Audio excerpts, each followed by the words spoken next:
నమస్కారం. ప్రేక్షకులందరికీ శుభోదయం. ఈనాటి శుభయోగం శీర్షికన శనివారం సందర్భంగా విశ్వావసునామ సంవత్సరంలో ద్వాదశ రాశుల వారి మీద శని ప్రభావం ఏ విధంగా ఉంటుందో, శని దోషాలు తొలగింపజేసుకోవటానికి ఎలాంటి ప్రత్యేకమైన విధి విధానాలు పాటించాలో పరిశీలిద్దాం. మేషరాశి వాళ్ళకి ఈ విశ్వావసునామ సంవత్సరంలో ఏలినాటి శని దోషం ప్రారంభమైంది. ఏలినాటి శని దోషాన్ని తొలగింపజేసుకోవటానికి నెలకొకసారి శనివారం పూట 1.25 కేజీ నల్ల నువ్వులు నలుపు రంగు వస్త్రంలో మూటగట్టి ఉదయం 6 గంటల నుంచి 7 గంటల మధ్య ప్రాంతంలో దేవాలయంలో ఎవరికైనా దానం ఇవ్వాలి. అలాగే వృషభ రాశి వాళ్ళకి ఈ విశ్వావసునామ సంవత్సరం మొత్తం శనైశ్చరుడు 11వ స్థానంలో లాభస్థానంలో సంచారం చేస్తున్నాడు. శని యోగిస్తున్నాడు కాబట్టి ఎలాంటి పరిహారం పాటించాల్సిన అవసరం లేదు. అలాగే మిథున రాశి వాళ్ళకి ఈ విశ్వావసునామ సంవత్సరం మొత్తం కూడా శని భగవానుడు దశమంలో 10వ ఇంట్లో సంచారం చేస్తున్నాడు. దీన్ని కంటక శని దోషం అంటారు. మిథున రాశి వాళ్ళకి కంటక శని దోషం ఉంది కాబట్టి ఈ సంవత్సరం మొత్తం కూడా నెలకొకసారి శనివారం పూట రావి చెట్టు దగ్గరకు వెళ్ళి నల్ల నువ్వులు కలిపిన నీళ్లు రావి చెట్టు మొదట్లో పోయాలి. దానివల్ల కంటక శని దోషం తొలగిపోతుంది. ఆ తర్వాత కర్కాటక రాశి వాళ్ళకి ఈ విశ్వావసునామ సంవత్సరం మొత్తం కూడా శని భాగ్యస్థానంలో సంచారం చేస్తున్నాడు. అంటే అదృష్టాన్ని అందిపుచ్చుకోవటం ఆలస్యం అవుతుంది. ఆ దోషం పోవటానికి శనివారం పూట నువ్వులతో తయారు చేయబడిన పదార్థాలు ఎవరికైనా దానం ఇవ్వాలి. ఆ తర్వాత సింహరాశి వాళ్ళకి ఈ సంవత్సరం మొత్తం కూడా శని భగవానుడు అష్టమంలో సంచారం చేస్తున్నాడు. అష్టమ శని దోషం ఉంది. అష్టమ శని దోషం నుంచి సంపూర్ణంగా బయటపడటానికి సింహరాశి వాళ్ళు శనివారం గోపూజ చేయాలి. గోవుకు ప్రదక్షిణలు చేయటం, గోవుకి నువ్వులు బెల్లం కలిపి ఆహారంగా తినిపించడం ద్వారా అష్టమ శని దోషం తొలగిపోతుంది. అలాగే కన్యారాశి వాళ్ళకి ఈ విశ్వావసునామ సంవత్సరం మొత్తం సప్తమ శని దోషం ఉంది. సప్తమ శని దోషం పోవటానికి ఈ సంవత్సరం కన్యారాశి వాళ్ళు 7 శనివారాల వ్రతం చేసుకోవాలి. లేదా వీలైనప్పుడల్లా నెలకొకసారి శనివారం వెంకటేశ్వర స్వామి ఆలయానికి వెళ్ళి తులసి మాలికను సమర్పించి అర్చన చేయించుకోవాలి. తులారాశి వాళ్ళకి ఈ విశ్వావసునామ సంవత్సరం మొత్తం శనైశ్చరుడు 6వ స్థానంలో విశేషంగా యోగిస్తున్నాడు కాబట్టి శనికి సంబంధించి ఎలాంటి పరిహారాలు అవసరం లేదు. వృశ్చిక రాశి వాళ్ళకి ఈ విశ్వావసునామ సంవత్సరంలో శని పంచమంలో సంచారం చేస్తున్నాడు. అంటే సంతానపరమైన సమస్యలు ఉంటాయి. పంచమ శని దోషం పోగొట్టుకోవటానికి శనివారం పూట పంచముఖ ఆంజనేయ స్వామి ఆలయానికి వెళ్ళి దర్శనం చేసుకోవటం, ప్రదక్షిణలు చేయటం ద్వారా ఉత్తమ ఫలితాలు కలుగుతాయి. ధనుస్సు రాశి వాళ్ళకి ఈ విశ్వావసునామ సంవత్సరం మొత్తం అర్ధాష్టమ శని దోషం ఉంది. శనైశ్వరుడు 4వ స్థానంలో సంచారం చేస్తున్నాడు. అర్ధాష్టమ శని దోషాన్ని పోగొట్టే శక్తి జమ్మి చెట్టుకుంటుంది. అందుకే ధనుసు రాశి వాళ్ళు నెలకొకసారి శనివారం పూట జమ్మి చెట్టు దగ్గర దీపం వెలిగించి ప్రదక్షిణలు చేస్తే అర్ధాష్టమ శని దోషం తొలగిపోతుంది. మకర రాశి వాళ్ళకు విశ్వావసునామ సంవత్సరం మొత్తం 3వ స్థానంలో శని సంచారం ఉంది. శని విశేషంగా యోగిస్తున్నాడు. ఎలాంటి పరిహారాలు అవసరం లేదు. ఆ తర్వాత కుంభరాశి వాళ్ళకి ఈ సంవత్సరం మొత్తం శని ద్వితీయంలో సంచారం చేస్తున్నాడు. అది ధనస్థానం, కుటుంబ స్థానం కాబట్టి ధనపరంగా కుటుంబపరంగా సమస్యలు ఉంటాయి. కాబట్టి కుంభరాశి వాళ్ళు శనివారాలు నల్ల నువ్వులు కలిపిన నీళ్లతో కానీ నల్ల నువ్వులు కలిపిన ఆవు పాలతో కానీ శివాభిషేకం చేసుకుంటూ ఉండాలి. అలాగే మీనరాశి వాళ్ళకి ఈ విశ్వావసునామ సంవత్సరం మొత్తం జన్మంలో అంటే మీనంలోనే శని సంచారం చేస్తున్నాడు. ఈ దోషం నుంచి బయటపడటానికి, ఆరోగ్య సమస్యలు లేకుండా ఉండటానికి, వృత్తిపరంగా అభివృద్ధిని సాధించడానికి శనివారం పూట వెంకటేశ్వర స్వామి ఆలయ దర్శనం, తులసిమాలికను సమర్పించడం, వెంకటేశ్వర స్వామి దగ్గర గృహంలో పిండి దీపాలు వెలిగించుకోవటం విశేషంగా మీనరాశి వాళ్ళకి అదృష్టాన్ని కలిగింపజేస్తుంది. కాబట్టి ద్వాదశ రాశులలో ప్రధానంగా 3 రాశులు తప్ప మిగిలిన 9 రాశుల మీద ఈ సంవత్సరం శని దోషం ఉంది. కాబట్టి ఆ 9 రాశుల వాళ్ళు శని భగవానుడికి సంబంధించిన ప్రత్యేకమైన విధి విధానాలు పాటించుకుంటే ఉత్తమ ఫలితాలు కలుగుతాయి. వృషభ రాశి, తులారాశి, మకర రాశి ఈ 3 రాశులు తప్ప మిగిలిన 9 రాశుల వాళ్ళకి ఈ సంవత్సరం మొత్తం శని దోషం ఉంది. కాబట్టి ఈ ప్రత్యేకమైన విధి విధానాలు పాటించండి. సమస్త శుభాలను సిద్ధింపజేసుకోండి. రేపటి శుభయోగం శీర్షికన ఆదివారం సందర్భంగా కాశీలో ద్వాదశ ఆదిత్యుల వైభవం ఏంటో, కాశీలో ఉన్నటువంటి ద్వాదశ ఆదిత్యులను దర్శనం చేసుకుంటే ఎలాంటి విశేషమైన శుభ ఫలితాలు కలుగుతాయో పరిశీలిద్దాం. నమస్కారం.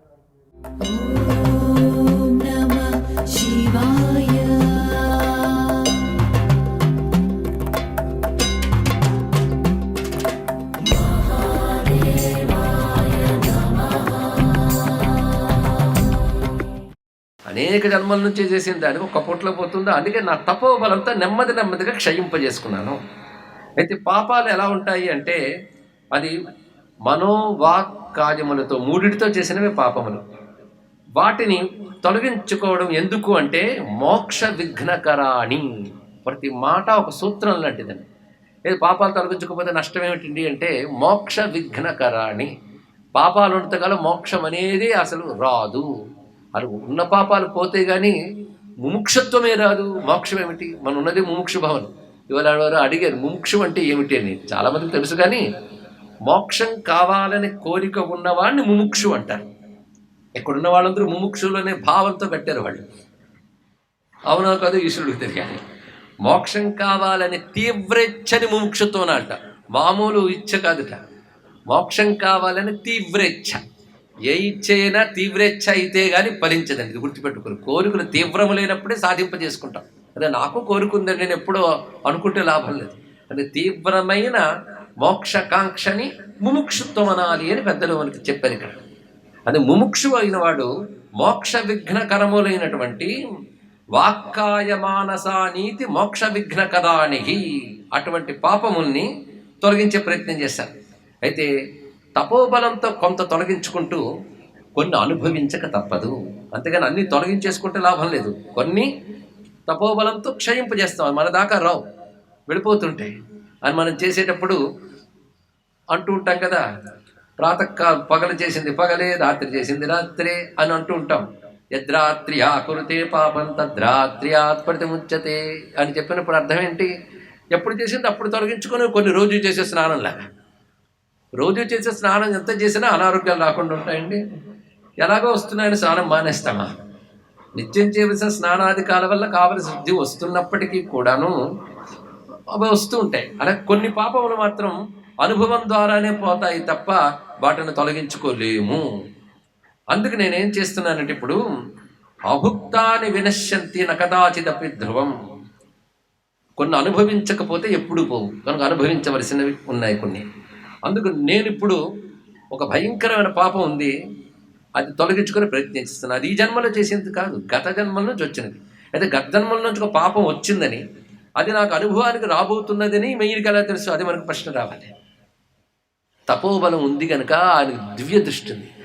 ఆ దివ్యమైన దృష్టి చేత తానేమిటి, తన కర్మలేమిటి కూడా తనకు తెలిసాయి. ఇది గొప్ప విషయం అని ఇక్కడ గమనించవలసింది. దీన్ని బట్టి వేదధర్ముడు సామాన్యుడు కాడు, మహాతపస్వి. ఆ కారణం చేతనే ఆయనకు తన పూర్వజన్మల విశేషాలు తెలుసు. తన తపోబలంతో ఎంత క్షయింపు చేసుకున్నాడో తెలుసు. ఇప్పుడు ఏది తను తపోబలంతో క్షయింపు చేసుకోకూడదు, అనుభవంతో చేసుకోవాలి. అది అవశ్యం అనుభోక్తవ్యం అన్నది. అంటే ఏదైనా ప్రారంధ కర్మే కదండి. అంటే కొన్ని సంచితాలు ఉంటాయి, ఇది కూడా తెలుసుకోవాల్సింది. కర్మల గురించి తెలుసుకుంటే కానీ కొన్ని అర్థం కావు మనకి. సంచితాలు అంటే ఇదివరకు చేసుకున్నవన్నీ ఉన్నాయి, తర్వాత జన్మలకు కూడా సిద్ధంగా ఉంటాయి ఇవి. అంటే మనం ఇంకా పోకముందే కొన్ని జన్మలు సిద్ధంగా ఉన్నాయని గుర్తుపెట్టుకోవాలి. ఇప్పుడు పోగు చేసుకుని వచ్చే జన్మలోకి వెళ్తాం అనుకోవద్దు. వచ్చే జన్మలు ఇంకా చాలా ఇప్పటికే రెడీ చేసి ఉంటాయి. ఇప్పుడు మనం చేస్తున్న కర్మల్లో ఆ సంచితమైన కర్మల్ని తొలగించేటటువంటి ప్రయత్నం చేస్తే ఆ జన్మలు తగ్గుతాయి. ఈ జన్మ ఎలాగో అనుభవించక తప్పదు. ఎందుకంటే దీని పేరే ప్రారబ్ధం. ప్రారబ్ధం అంటే ప్రారంభింపబడినది, బిగన్ అని అర్థం. ఇక్కడ ప్రారంభింపబడింది కనుక కొనసాగుతుంది. అందుకే ప్రారబ్ధం అంటే ఎలాంటిదయ్యా అంటే బోయివాడు వదిలిన బాణం లాంటిదయ్యా అని చెప్పారు ఇక్కడ. అంటే బాణం బయలుదేరిపోయింది, బయలుదేరినప్పుడు మధ్యలో పెట్టి ఆపుతానంటే లేదు, అది బయలుదేరినట్టు. అది ప్రారబ్ధం అని చెప్తారు. అయితే ఈ ప్రారబ్ధ కర్మని అవశ్యం అనుభోక్తవ్యం అని పెద్దలు చెప్తారు. కానీ కొన్ని బలాలతో ప్రారబ్ధ కర్మలోని తీవ్రతను తగ్గించుకోవచ్చు. ప్రారబ్ధాల్లో మళ్ళీ రెండు రకాలు ఉంటాయి, సాధారణ ప్రారబ్ధం, అసాధారణ ప్రారబ్ధం అని. ఇక్కడ సాధారణ ప్రారబ్ధాన్ని కూడా మనం చేసే తపస్సుతో క్షయింపజేసుకోవచ్చు. అసాధారణ ప్రారబ్ధం మాత్రం అనుభవించక తప్పదు. అయితే తపస్సున్నవాడు, జ్ఞాని అయినటువంటి వాడు వాటిని తట్టుకుంటూ విచారణతో ఉంటాడు. ఎందుకంటే కర్మ అయితే అనుభవించక తప్పదు, కానీ నీ బుద్ధి నువ్వేం చేస్తావు? జ్ఞానంతో దాన్ని ట్రైనప్ చేసుకోవాలి బుద్ధిని. అప్పుడు ఎటువంటి అనుభవాన్ని కూడా ఎదుర్కోగలం. అంతేగాని ఏ సంఘటన జరిగినా ఒక్కసారి దేవుడి మీద నింద వేసేసి, లేకపోతే ఎంత పాపమండి అప్పుడైనా పాపం అని ఎత్తుకొట్టుకుంటా సంతోషం. అంటే పాపం వల్లే దుఃఖం వచ్చిందని గుర్తు చేయడానికి మన పెద్దవాళ్ళు ఎవడు బాధపడినా అయ్యో పాపం అంటారు. అంటే దుఃఖం దేనివల్ల వచ్చిందో ఆ మాట ఓదార్పులోనే దొరుకుతుంది, అయ్యో పాపం అని, దానివల్ల వస్తున్నది. అయితే ఆ బలీయమైనటువంటి ప్రారబ్ధం ఏదైతే ఉందో అది అవశ్యం అనుభోక్తవ్యం. కాబట్టి అనుభవించే తొలగించుకుంటాను. అందుకు నేను సిద్ధపడుతున్నాను. అయితే అది ఎక్కడ అనుభవిస్తానంటే ఇప్పుడు ఈ గోదావరి తీరంలో నా ఆశ్రమంలో కాదు, దానికి గాను నేను కాశీకి వెళ్ళబోతూ ఉన్నాను. నాతో పాటు తోడుగా వస్తావా నాకు సహాయం చేయడానికి? ఇది అడిగాడు ఆయన మొత్తానికి. వారాణస్యాం అయితే అక్కడికి ఎందుకు వెళతామంటే స్వల్పమపి ప్రాయశ్చిత్తం మహాగహృత్. కాశీలో నేను చేసుకుంటాను, ప్రాయశ్చిత్త కర్మ చేసుకుంటాను. ప్రాయశ్చిత్తం అంటే చేసిన పాపములను తొలగించే ప్రయత్నం పేరు లేదా కర్మ పేరు ప్రాయశ్చిత్తం. ఈ ప్రాయశ్చిత్తం అనేది ఇక్కడ చేసుకోవచ్చు, కానీ ఇక్కడ చేసిన దానికి చేసినంతే వస్తుంది, పని ఎప్పుడో రావచ్చు. కానీ కాశీ క్షేత్రంలో కొద్దిపాటి ప్రాయశ్చిత్త కర్మ చేసినప్పటికీ కూడా మహామహా పాపాల్ని తక్షణం దగ్ధం చేస్తుంది. అది కాశీ క్షేత్రాలకు గొప్పతనం. అందుకే అంతట దేవుడు ఉన్నాడండి. ఈ మాట కబుర్లు మహర్షులకు చేత కావా? వాళ్ళు ఎందుకు క్షేత్రాలను ఆశ్రయించారు? క్షేత్రము చిత్తాన్ని శుద్ధి చేయడానికి, ఈశ్వరానుగ్రహం పొందడానికి. ఇది తెలుసుకోవాల్సింది. ఈ రెండిటి కోసమే క్షేత్రం అని తెలిసి ఎవడు క్షేత్రయాత్ర చేస్తాడో వాడు ధన్యుడవుతాడు. ఈ రెండు ప్రధానంగా పెట్టుకురావాలి. అందుకే నేను ఒక ప్రాయశ్చిత్తం చేసుకుంటాను. సర్వశాస్త్రవేత్త గనక ఎలాంటి పాపం రాబోతోంది, దానికి ఏం ప్రాయశ్చిత్తమో దానికి తెలుసు. అయితే ఆ ప్రాయశ్చిత్త కర్మను నేను ఇక్కడ చేసుకోను, అక్కడికి వెళ్తాను. అది అనుభవిస్తూ దానికి తగ్గ జపం తపం ఏవో నేను చేసుకుంటాను, అనుభవిస్తూ. అంటే ఇక్కడ తొలగించుకుంటూ కాదు. నేను అనుభవానికి వెళ్తున్నాను గనక నువ్వు నాకు శుశ్రూష చేస్తూ ఉండగలవా? శుశ్రూషా త్వయా కార్య వదవత్స మహామతే. ఓ బుద్ధిమంతుడా నాయన, నువ్వు ఆలోచించి చెప్పు, వస్తావా అన్నాడు. అందుకని వెళ్తున్నాను, రా అనలేదు. చూడండి ఇక్కడ. అయితే కాసేపు సమయం ఇవ్వండి, ఆలోచించి చెప్తాను అనలేదు అతడు. వెంటనే సంతోషించి నమస్కారం చేసి, నాకు ఒక ఆశ్చర్యం కలుగుతున్నది. మీరు ఇంత తపస్సు ఉంది కదా, మీరు సంకల్ప మాత్రం చేతనో తపస్సు ధారపోసో దాన్ని దగ్ధం చేసేసుకోవచ్చు కదా. నేను ఇంత వివరించని నీకు తెలియలేదనైనా కొన్ని అనుభవించవలసినదే. ఇది తెలుసుకో. స్వస్తి.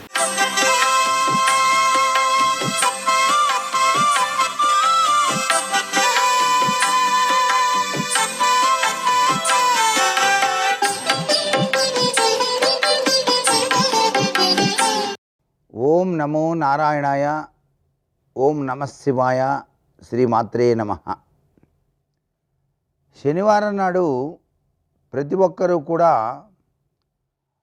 ఒళ్ళంతా కూడాను నువ్వుల నూనె రాసుకొని, తలకి కూడాను నువ్వుల నూనె అంటుకొని అభ్యంగన స్నానం కనుక ఆచరించినట్లయితే ప్రతి శనివారం గ్రహచార రీత్యా సంభవించేటువంటి శని బాధ నుంచి బయటపడటానికి చాలా చక్కటి ఆచరణ ఇది. అభ్యంగన స్నానం, నువ్వుల నూనె పాదాల దగ్గర నుంచి నెత్తి వరకు కూడాను శరీరానికి రాసుకొని ఎండలో నిలబడి కాసేపు చక్కగా వేడి నీటితో కానీ చన్నీటితో కానీ అభ్యంగన స్నానం ఆచరించాలి. కుంకుడు నురుసు వాడటం వలన కూడాను శనిగ్రహ దోషాల నుంచి బయటపడటానికి ఆస్కారం ఉంటుంది. అట్లాగే లక్ష్మీ స్వరూపమైనటువంటి మారేడు వృక్షం చుట్టూతా శనివారం నాడు ప్రదక్షిణం చేసి, ఎందుకంటే వెంకటేశ్వర స్వామి వారికి ప్రీతికరమైన వారంతో పాటుగా ఆయన లక్ష్మీనారాయణుడు కదండి, లక్ష్మితో కూడి ఉంటాడు. కాబట్టి ఈ మారేడు చెట్టును, ఆ మారేడు వృక్షాన్ని మనం గనక శనివారం నాడు గనక పరిపూర్ణంగా నిష్ఠతో గనక ప్రార్థించి, ఆ మారేడు వృక్షం వద్ద ముగ్గు వేసి ఆవునేతో దీపారాధన చేసి శనివారం లక్ష్మీ అష్టోత్తర శతనామావళి కుంకంతో పూజ చేసి తీపి పదార్థాన్ని నైవేద్యంగా సమర్పించి 10 మందికి గనక మీరు ఈరోజు గనక మారేడు వృక్షం దగ్గర గనక పంచినట్లయితే లక్ష్మీ కటాక్ష సిద్ధిని కలిగింపజేయటానికి విష్ణుమూర్తి అనుగ్రహాన్ని ఇస్తాడు. సాక్షాత్తు పరమేశ్వర అనుగ్రహం కూడా కలుగుతుంది. కారణం ఏంటంటే, పరమేశ్వరుడు విష్ణుమూర్తిని ధ్యానం చేస్తే విష్ణుమూర్తి పరమేశ్వరుని ధ్యానిస్తాడుట శాస్త్రవచనం. అందుకే శివాయ విష్ణురూపాయ శివరూపాయ విష్ణవే అన్నారు. శివకేశవులకు తేడా లేదయ్యా అని చెప్పేసి.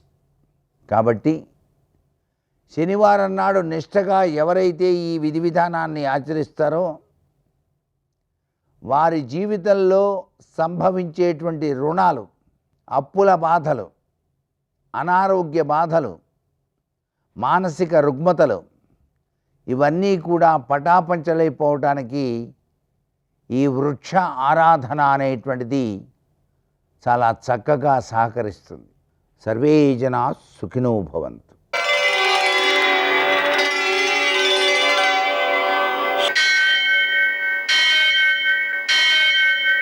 సహస్రశీరుషం దేవం విశ్వాక్షం విశ్వశంభువం విశ్వం నారాయణం దేవమక్షరం పరమం పదం విశ్వతః పరమాం నిత్యం విశ్వం నారాయణగుం హరిం విశ్వమేవేదం పురుషస్తద్విశ్వముపజీవతి పతిం విశ్వస్యాత్మేశ్వరం శాశ్వతం శివమచ్యుతం నారాయణం మహాజ్ఞేయం విశ్వాత్మానం పరాయణం శౌర్యమథేందురింద్ర పదవీ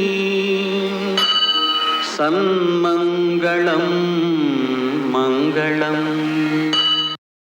పద్మావతి ప్రణయలాలితముగ్ధదేహ శ్రీ వెంకటేశ రుణమోచనమస్తు మహ్యం. నేటి కాలమాన విశేషాలను గమనిద్దాం. స్వస్తి శ్రీ చాంద్రమాన విశ్వావసనామ సంవత్సరం ఉత్తరాయణం వసంత ఋతువు వైశాఖ మాసం కృష్ణపక్షం శనివారం. సూర్యోదయం 5:47 సూర్యాస్తమయం 6:37. తిథి పంచమి పూర్తిగా ఉంది. నక్షత్రం పూర్వాషాఢ సాయంకాలం 5:40 వరకు. వర్జం రాత్రి 2:02 నుంచి 3:43 వరకు. దుర్ముహూర్తం ఉదయం 5:47 నుంచి 7:30 వరకు. అమృతకాలం మధ్యాహ్నం 12:33 నుంచి 2:15 వరకు. రాహుకాలం శనివారం కాబట్టి ఉదయం 9 నుంచి 10:30 వరకు. అష్టకవర్గ రీత్యా శుభప్రదమైన సమయం ఉదయం 11 గంటలకి. నేటి విశేషం శనివారం. అలాగే త్రిద్యుస్ప్రక్ అంటే మనకు సూర్యోదయం కంటే ముందు పంచమి ఉంది. సూర్యోదయం నుంచి రేపు ఉదయం సూర్యోదయం దాకా 24 గంటలు ఉంది పంచమి. రేపు ఉదయం కూడా 5:57 వరకు, అంటే సూర్యోదయం తర్వాత 10 నిమిషాలు ఉంది. కాబట్టి 3 రోజులలో ఒక తిథి వ్యాపించి ఉంది, ఆ స్పర్శ కలిగి ఉంది. అటువంటి తిథి నాడు మనం శుభకార్యాలు చేయకూడదు, కానీ ఆధ్యాత్మికమైనటువంటి కార్యక్రమాలు, జపము, దానము, నదీ స్నానము మొదలైనటువంటివి ఎన్ని చేసినా అవి విశేషమైన ఫలితాలను అందజేస్తాయి, చాలా ఉత్తమ ఫలితాలను అందజేస్తాయి. కాబట్టి అతి తక్కువ శ్రమతో అతి ఎక్కువ ఫలితాన్ని పొందడం కోసం ఉపకరించేటువంటిది ఈ రోజు అన్నమాట. అలాగే శనివారం కాబట్టి శివునకు ఒక 1/2 కేజీ నల్ల నువ్వులతో పూజ చేయడం, కేజీంపావు నువ్వుల నూనెతో అభిషేకం చేయడం, నూనెలో పసుపు కలిపి ఆవులకు ఒళ్ళంతా రాయడం, ఈ నువ్వులు ఆవులకు ఆహారంగా అందించడం, హనుమాన్ చాలీసా పారాయణ చేయడం, అప్పాలు నివేదన చేయడం, హనుమంతునికి ప్రదక్షిణాలు చేయడం, వెంకటేశ్వర దీపారాధన చేయడం. వీటన్నిటి వల్ల కూడా ఏమవుతుందంటే గ్రహదోషాలన్నీ తొలగి భగవంతుని యొక్క అనుగ్రహంతో కాలము మనకు సహకరించి మన యొక్క ప్రయత్నాలన్నీ కూడా ఉత్తేజితములవుతూ ఉంటాయి. నేటి ఆణిముత్యాలు.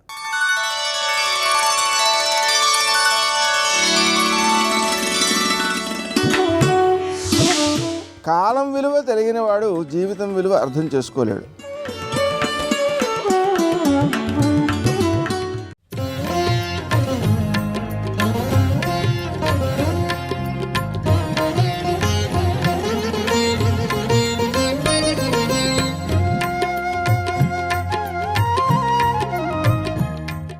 తన కళ్ళ ముందు అంత గొప్పవాడు అన్నగారు చచ్చిపోయి ఏడుస్తూ ఆఖరణ, ఒరే సుగ్రీవా, లేకలేక పుట్టిన కొడుకురా, నా మీద కోపం పెట్టుకోకురా, నీకు కొడుకే కదా, తమ్ముడివి, వీణ్ణి జాగ్రత్తగా చూడరా అని పుత్రవ్యామోహంతో అంగదుణ్ణి అప్పచెప్పి తనకి దేవేంద్రుడిచ్చినటువంటి హారాన్ని తీసి సుగ్రీవుడు మెడలో వేసి ప్రాణం విడిచిపెట్టేశాడు.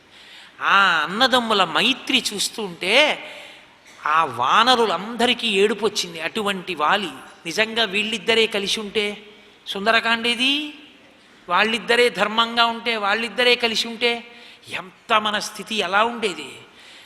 విభీషణుడు ఇచ్చాడు, ఛాయాహత్య చేసినందుకు ఆయన కీర్తి పోయినందుకు రాముడు అన్ని శివలింగ ప్రతిష్టలు చేశాడు.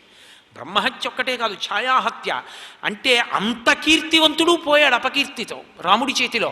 అన్ని శివలింగాలు ప్రతిష్ఠ చేయవలసి వచ్చింది. అంతటి మహితాత్ముడు చచ్చిపోయాడు. విభీషణుడు ఇచ్చాడు. బ్రతికుండగా కలిసి ఉండడం చేతకాక దెబ్బలాడుకుని చచ్చిపోయిన తర్వాత ఏడవద్దు. రామాయణ సారాంశం. దానివలన ఉపయోగం ఉండదు. ప్రవచనం చేసేటప్పుడు అలా బ్రతకద్దని చెప్పడానికి పనికొస్తుంది. బతికున్న నాళ్ళు ఒక్క పుష్పగుచ్ఛంలోని పువ్వుల్లా కలిసి ఉండండి అన్నదమ్ములు.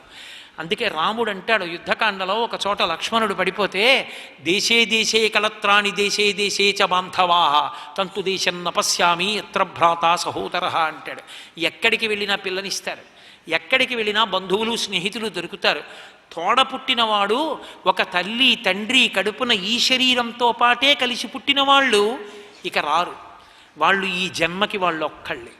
వాళ్ళే నా తమ్ముడు అని పరిచయం చేస్తే వాడే, మా అక్క అంటే అదే, మా చెల్లి అంటే అదే. నాతో కలిసి పుట్టిన వాళ్ళు వాళ్ళే. నాకు అక్క అయ్యేవాళ్ళు, తమ్ముడు అయ్యేవాళ్ళు, అన్న అయ్యేవాళ్ళు ఉండొచ్చు, కానీ ప్రధాన స్థానాలవి రక్త సంబంధం. కాబట్టి రామాయణ సారాంశం ఒక్కటే. అందుకే అంతమంది అన్నదమ్ములు, చిట్ట చివరి వరకు అలా మిగిలిపోయిన అన్నలు రామలక్ష్మణ భరత శత్రుఘ్నులు. ఆఖరణ కొడుకులకి పట్టాభిషేకం చేసి అవతార పరిసమాప్తి చేసేసిన ముందు తమ్ముడు వెళ్ళిపోయారంతే అందరు. అసలు ఉండలేకపోయారు వాళ్ళు. అంత అందమైనటువంటి జీవితాలు.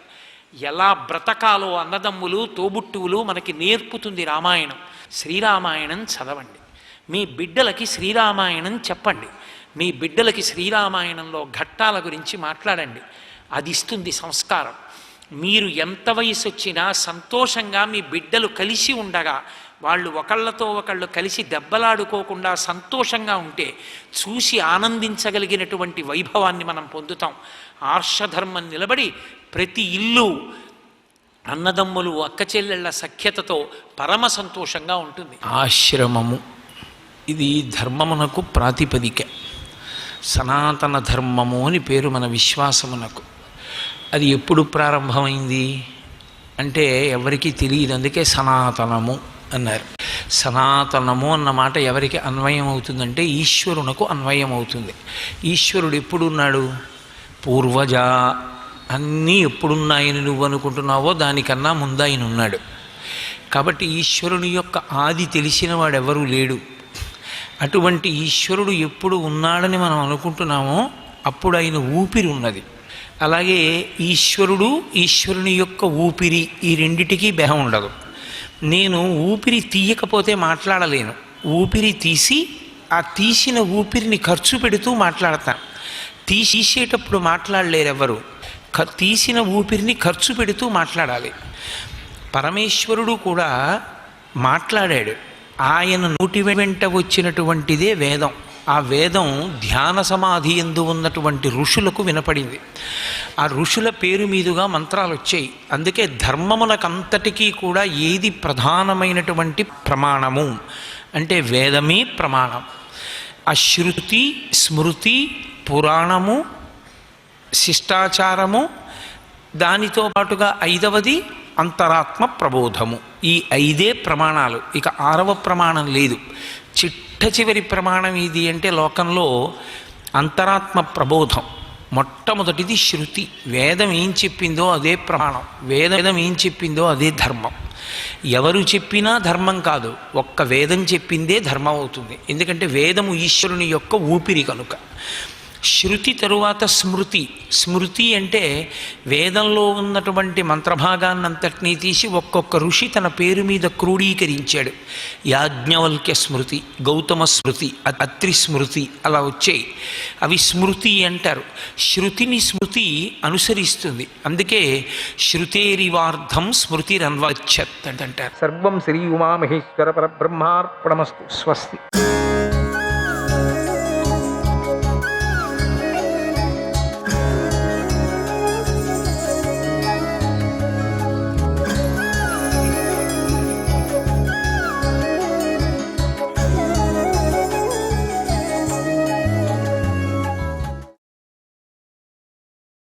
హరికథను అసలే వినుకోకుండా దూరంగా పోతే పై జన్మలో అడవి పందిగా పుడతాడు.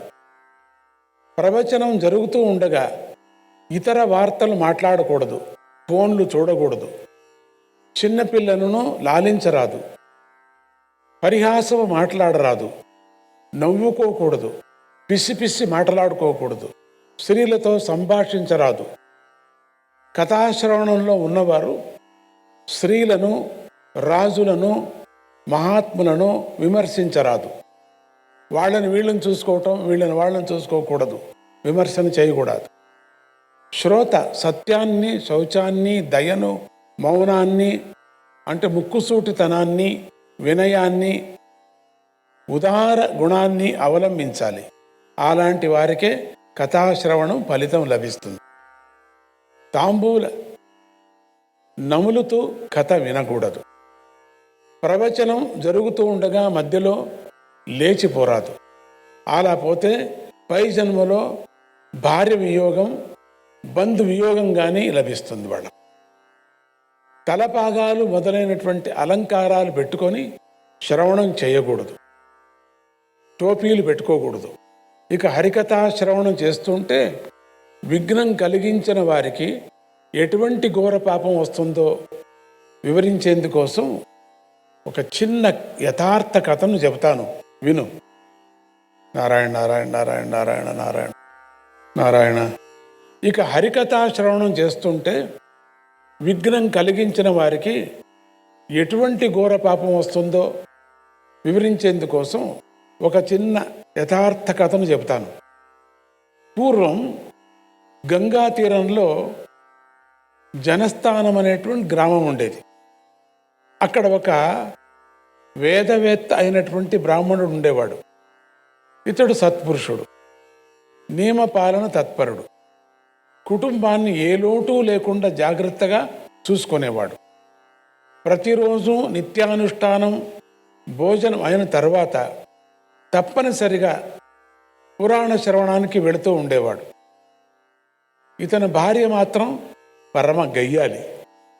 ఈమెకు ఎప్పుడూ వక్రచింతనే తప్పితే మామూలు చింతన ఉండేది కాదు. చేసిన వంటల్లో రుచికరమైన వాటిని భర్తకే కాక పిల్లలకు కూడా పెట్టకోకుండా తనే తినేస్తూ ఉండేది.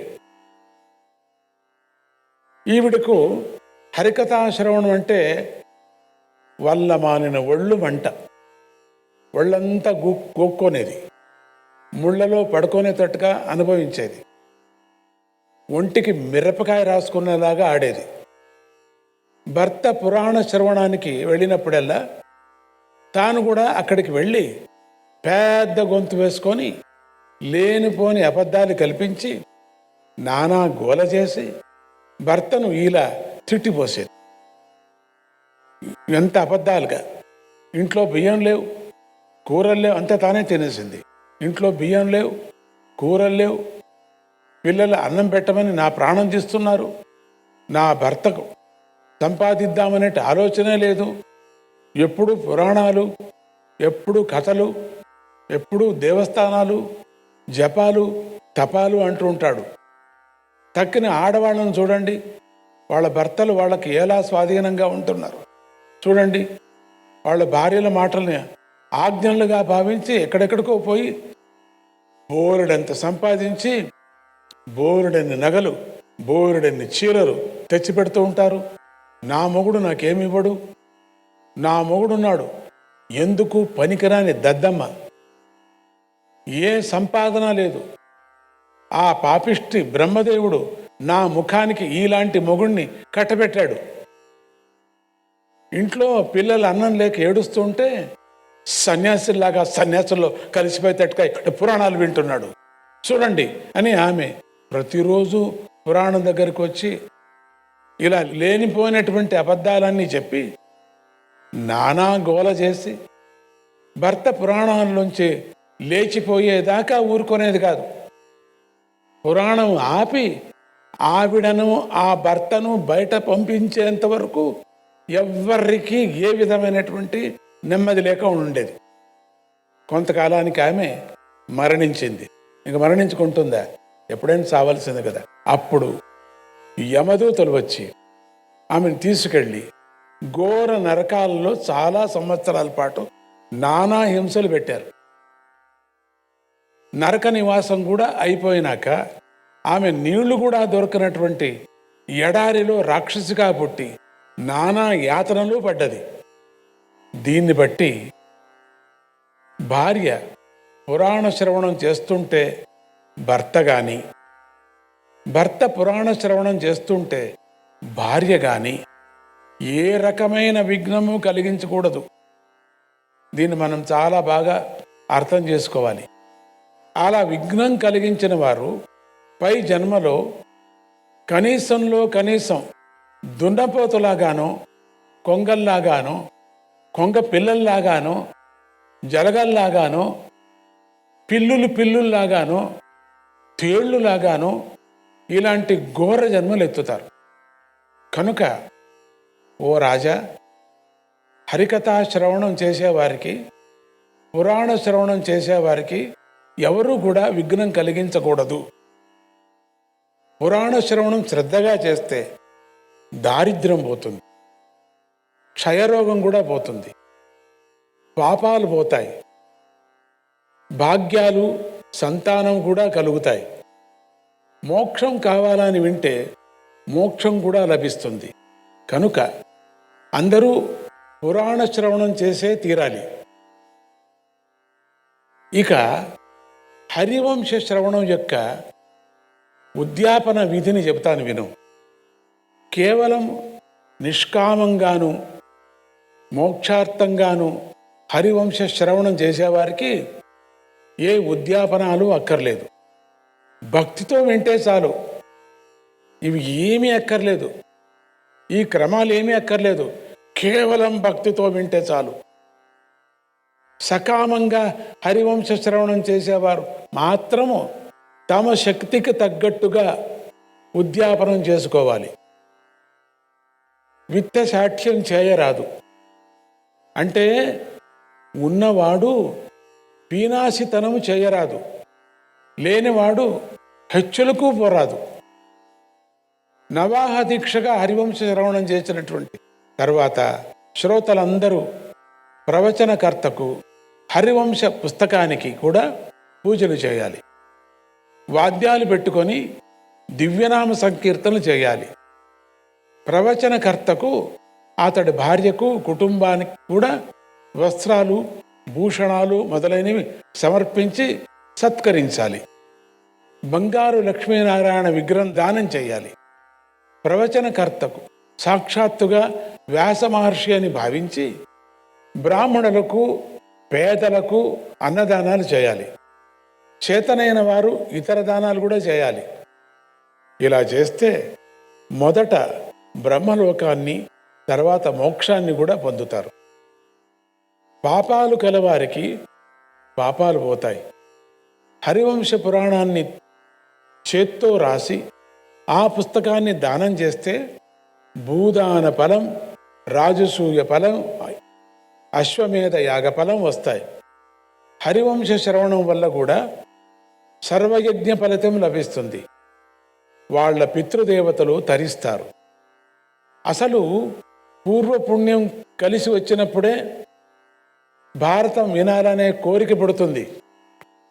ఆ పుణ్యం ఇంకా కలిసి వచ్చినప్పుడే హరివంశ శ్రవణం చేసే అదృష్టం కూడా పుడుతుంది. విధి విధాన ప్రకారంగా నవాహ వ్రతపూర్వకంగా హరివంశ శ్రవణం చేసిన వారికి సంతానము, ధనము, ఆరోగ్యము, ఆయస్సు, సౌభాగ్యము, సద్గుణాలు కూడా లభిస్తాయి. రాజా, హరివంశ శ్రవణం ప్రారంభంలో కొన్ని జపాలు, హోమాలు చేయాలని చెప్పాం కదా, అవన్నీ 9 రోజులు కూడా కొనసాగించాలి. 10వ రోజున హరివంశంలో ఉండే ప్రతి శ్లోకంతోనూ హోమం చేయాలి. అంత శక్తి లేకపోతే దానిలో 10వ వంతైనా చేయాలి. అందుకు కూడా శక్తి లేకపోతే గాయత్రీ మంత్రంతో హోమం చేయాలి.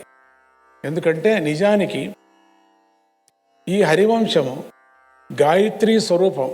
గాయత్రీ తత్వమే దీనిలో పరోక్షంగా ప్రతిపాదించబడుతూ ఉన్నది. ఈ హోమములో పాయసము, తేనె, నెయ్యి, నువ్వులు, అన్నము, సమిధులు మొదలైనవి హోమం చేయాలి.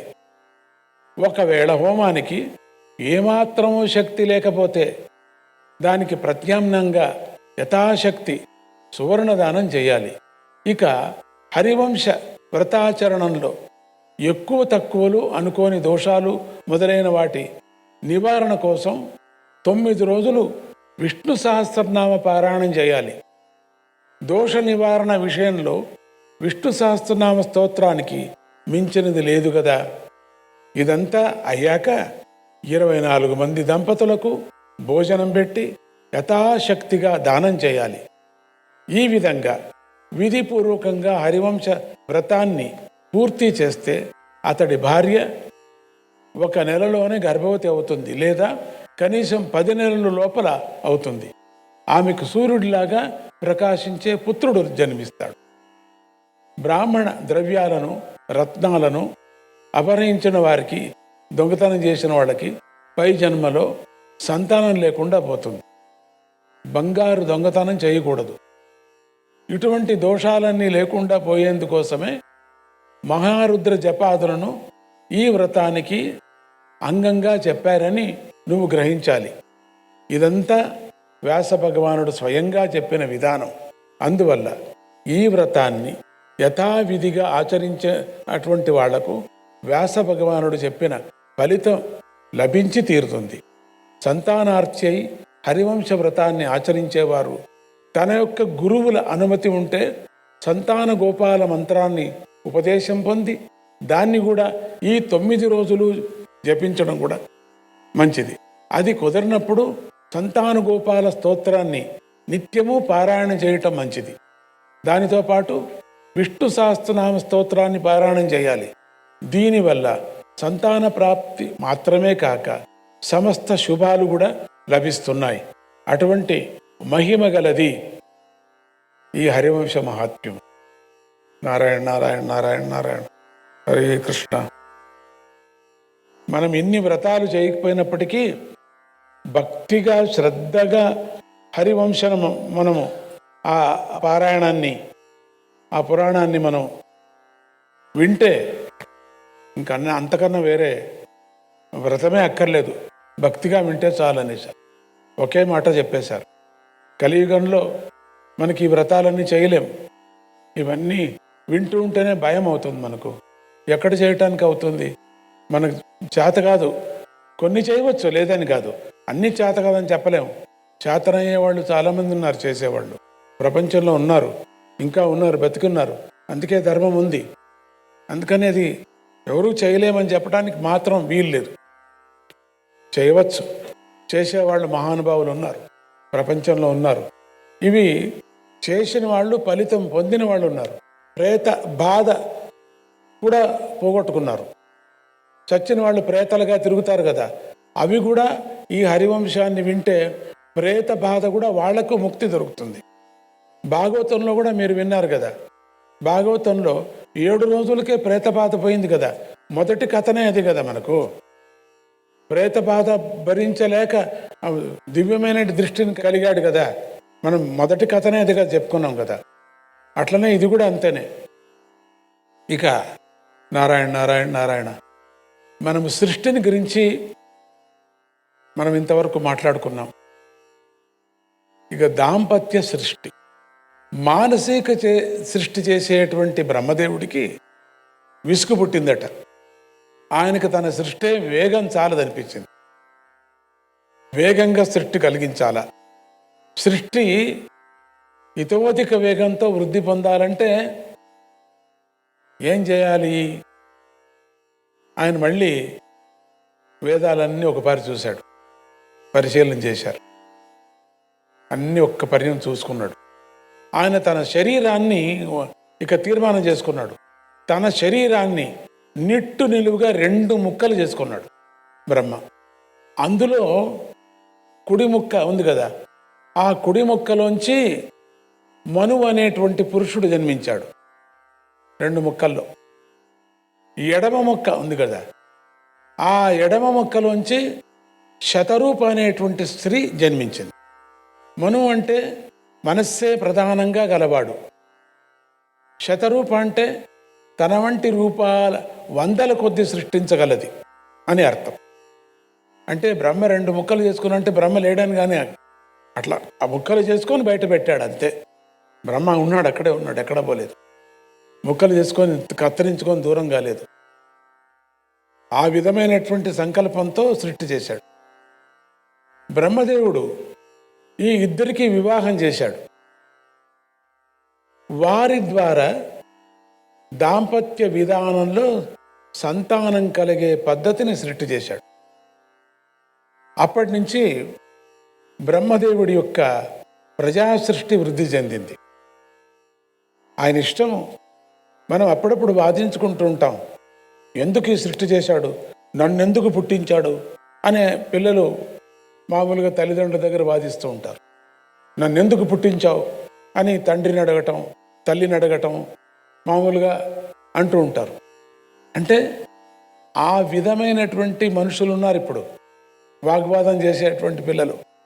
ఎందుకు నన్ను పుట్టించావు, ఎందుకు నన్ను చదివించలేదు, సందర్భానుసారంగా చదివించలేదు, నువ్వు పుట్టావు కాబట్టి నేను పుట్టావు, నువ్వు పుట్టావు కాబట్టి వచ్చావు. అందుకని ఇక్కడ ప్రజా సృష్టిని అభివృద్ధి చేయాలనేటువంటి బ్రహ్మకు ఉంది కాబట్టి చేశాడు. మంచి పనే. బ్రహ్మను ఎవరు అడుగుతాం మనము? బ్రహ్మను అడగటానికి సాధ్యమవుతుంది. ఆయన ఇష్టం, అది ఆయన సృష్టి ఇదంతా. అందుకే సృష్టించాడు కూడా, ముక్తి ప్రసాదానికి దారి కూడా చూపించాడే. దాని సమాధానం తెచ్చుకోండి. ఇక్కడ విషము పుట్టించాడు, వీరుగుడు పుట్టించాడు. విషానికి వీరుగుడు పుట్టించాడు కదా, అమృతం. ఒక్క విషమే పుట్టించింటే విషానికి పుట్టించాడు కదా. విషానికి పుట్టించి దానికి వీరుడికి పుట్టించాడు. రోగం పుట్టించాడు, దానికి ఔషధి పుట్టించాడు. ఎంత బాగుంది చూడండి. అందుకని పరమాత్ముడు రెండూ చేసుకొని వచ్చాడు. అందుకని ఈ మనువుకే అపవుడు అని, స్వయంభూ మనువు అని కూడా పేర్లున్నాయి. అపవుడు, స్వయంభూ అని. ఈ దంపతులకు సంతానం ఒట్టిగా కలగలేదు. ఊరికే ఇప్పుడు పిల్లలు మాట్లాడతారు, అట్లేం కలగలేదు. ఈ దంపతులు 10,000 సంవత్సరాలు తపస్సు చేయగా వారికి వీరుడనే కుమారుడు జన్మించాడు. కానీ ఈ దంపతులు అట్లా కాదులేండి. పురాణ దంపతులు కూడా వీరుడు అనేటువంటి వాడు జన్మించాడు. అందుచేత ఆది సృష్టిలోని జీవులు తపస్సే ప్రధానంగా కలవారని మనం గుర్తించాలి. మొట్టమొదట్లో ఆదిలో బ్రహ్మ ఆదిలో సృష్టించింది తపస్సు ప్రధానం. తపస్సుతోనే బ్రహ్మ కూడా తపమే అని వినపడింది కదా, ఆయన కూడా తప అని వినపడించింది. అందుకని తపస్సే ప్రధానం, ఇంకేదీ లేదు. అందువల్లే వీరి వంశాలు క్రమక్రమంగా పవిత్రంగా వృద్ధి చెందుతూ వచ్చాయి. అంత అద్భుతమైనటువంటి తపస్సు చేశారు వాళ్ళు. కానీ దైవయోగం చాలా పవిత్రమైనది, విచిత్రమైంది. ఇంతటి ఈ పవిత్రమైన వంశ పరంపరలో వేణుడు అనేటువంటి నాస్తిక క్రూర చక్రవర్తి జన్మించాడు. ఇది ప్రారంభమైంది, క్రూరత్వం ప్రారంభమైంది. ఈ వేణుడు తనే దేవుణ్ణి అని ప్రజలు వేరే దేవపూజలు కానీ యజ్ఞయాగాదులు కానీ ఏమీ చేయకూడదు, నన్నే పూజించాలా, రాజ్యమంతా అల్లకల్లోలం చేసేశాడు, నేనే దేవుణ్ణి అనేశాడు. ఆగడాలకు తట్టుకోలేక ఆ జనమందరూ సప్తర్షులంతటి వారు కూడా వాళ్ళంతా దిగి వచ్చి ఒక్క పర్యం వాళ్ళందరూ కూడా తమ యొక్క తపోబలముతో ఏం చేశారు? ఆ వేణుణ్ణి, వేణుడు అనేటువంటి క్రూరాత్ముణ్ణి వాళ్ళ యొక్క తపోమహ్యంతో అతన్ని సంహరించేశారు, సంహారం చేశారు మహర్షులు. కానీ వేణుడికి సంతానం లేదు. నారాయణ నారాయణ హరే కృష్ణ.